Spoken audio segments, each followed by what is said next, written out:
Ashamaa harka fuudhee kabajamtoota fi jaalatamtoota Asteer Miidiyaa jalatti argamtan hundi keessanuu akkam jirtu nagaa jirtu ani nagaa kooti galata waaqayyoo akka jirtanitti nageenya waaqayyoo isiniif haa baay'atu isiniin jecha akkasuma immoo bara 2017 bara haarawaa baga geessanii baga walumaan nu gahee bara haarawaa kana bara gammachuu bara milkii bara hojjanneetti milkoofnu waaqayyoo hunda keenya iyyuu nu haa gargaaru.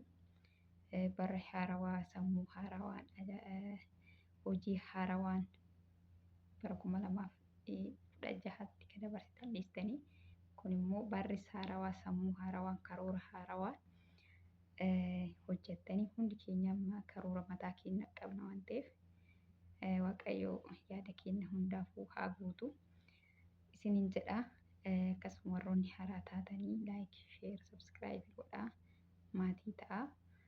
Isiniin jedha viidiyoo biraatiin walitti deebina. Viidiyoo isin fayyadu isin hojjedha waan ta'eefu chaanaalii kana warra haaraa taatan ammas irra deebi'ee laayikii sheerii sabskiraayibii naaf godhaa maatii naaf ta'a isiniin jedha. Viidiyoo biraatiin walitti dachaana waan ta'eef nagaatti naa tura.